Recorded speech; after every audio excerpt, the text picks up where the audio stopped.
Hey, New Horizon, happy Monday to you. It's Pastor Mark, and this is your Sunday review from yesterday, September 23. And if you weren't with us in worship, then watch this little rundown and you'll know everything there is to know. First, here's a great one. October 14 and 15. It's our Fall Friends Weekend, and we're creating a weekend for us to invite friends to various opportunities, and we're praying that you would pray about who God might have you ask. On Saturday night, the 14th, we're going to have a big barn party at Scott and Hillary Stanifer's, and we're going to pull out all the stops, and we're going to have chili dogs, a bonfire, and all kinds of yard games, competitions and games for the kids. So bring a lawn chair and something to share, and come on out, would you please? We'll eat about 5 o'clock, and you'll have a hoot. The next day, which is the 15th, October 15th, Fall Friends Sunday morning, we're going to create a worship service that's great and ideal for you to bring your friends to, and our folk over in the cafe prior to the service, Oktoberfest, with lots of fall goodies for you to treat your friends to. It's going to be a good weekend. We hope you'll put that on your calendar. Now, I hope you're in a disciple shift group. We've started about 20 groups, and they're going great every day of the week, and people are in fellowship, and they're talking about my message from the previous Sunday. So maybe you missed this week. Maybe you're not in a group right now. I pray you would get in a group. Go to our website, the front page, and you can click and look through all the groups and jump in. You can be in a group this week, and you're going to talk about this. My message was called, How Do We Make Disciples? So we've run through this thing. We've asked these questions every week, and we're answering them so that we have an answer for the hope that's within us. What is the purpose of Christ Church? The purpose of Christ Church is to love God, love others, and make disciples. Boom. Well then, what's a disciple? Well, here it comes from Matthew 4:19. A disciple is one who follows Jesus, is being changed by Jesus, and joins Jesus in his mission. That's who we are. We're not just believers, but we're walking with Jesus and we're growing.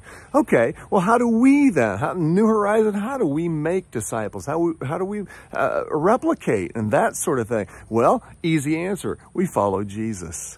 Now, let me break that down for you, okay? This is kind of fun. We follow Jesus. Look at Jesus' method. Jesus preached to the crowds, but he discipled his disciples. That is, he sent the message out and he taught the huge crowds wherever he went, and he invited them to follow him because discipleship is a one-on-one deal. It's person to person. It's face to face. Discipleship is a contact sport.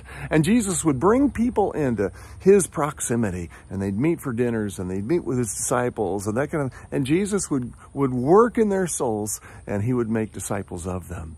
And so that's how Jesus did it. Preached to the crowd, but drew them into groups. Groups, do you hear that? And he discipled them in groups. Now, here was his process in this. Jesus made disciples, how about this? Intentionally and relationally and biblically. Now, what's that mean? Well, intentionally. Jesus was just always on looking for disciples to follow him. He called people to follow him, but when he saw Zacchaeus in the tree, hey, Zacchaeus, come and follow me. When he found the rich young ruler, hey, come and follow me. When he found the woman at the well, hey, come follow me. And then he would bring them into relationship, and he would begin discipling them. It was very intentional. He was always looking for that opportunity and gave himself to that. And he poured into those people very intentionally. He didn't just gather with friends that they might lift him up, cheer him up, be with him, have a fun time.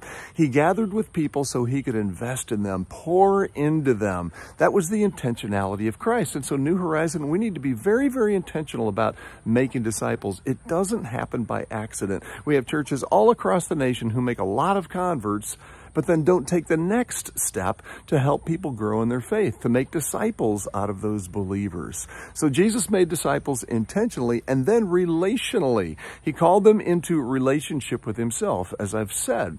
And it's in those relationships where God moves. It's pretty cool. We see and hear and experience God in one another. It's an incarnational thing. Jesus said, where two or more are gathered together in my name, there am I in the midst of them. And something happens there in our fellowship as we do more than simply talk about the Illini football team. When we get together, lift our eyes to God and begin to fellowship with one another in Christ. These relationships are where this discipleship is is caught rather than taught. We see how others do it. We see how others act. We see how they talk and pray. We see their lives. We see their character, all those things. And we learn from that. And that's what they did with Jesus. They watched Jesus and they began to mimic Jesus and they set out with Jesus and Jesus gave them opportunity and they did what they saw Jesus do. I always say a kid learns to walk because they've seen us walking around. I think that's a pretty good idea. I'm going to try that. And they learn to talk because they see us communicate. And they begin to form the words because they think,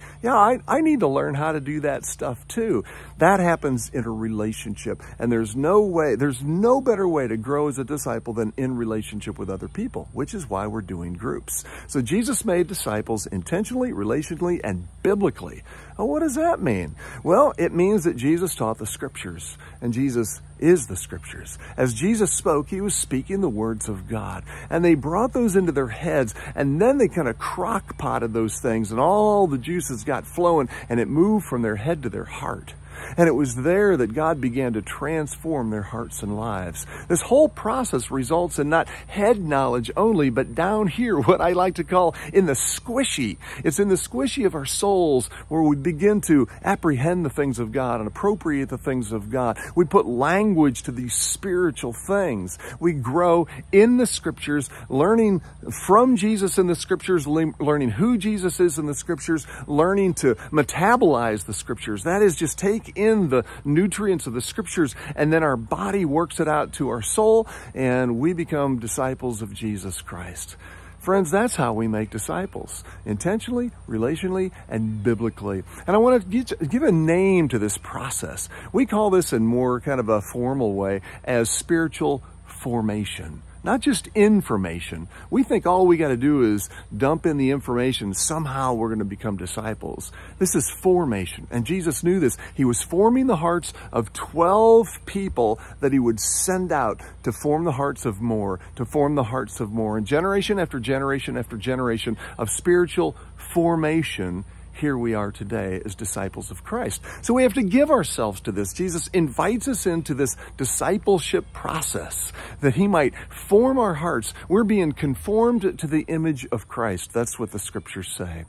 That's what's happening in our groups. We're proclaiming this stuff on Sunday mornings. We're crock-potting it in our groups on the weekdays. And then we're asking God to grow in our hearts the heart of Jesus, the character of Christ, and that we might go and do the same with others. There's no greater joy, friends. When Jesus gives the invite to come and follow me, let me work in your heart. Let me give you my heart. Let me show you what you were made for. How can we say no?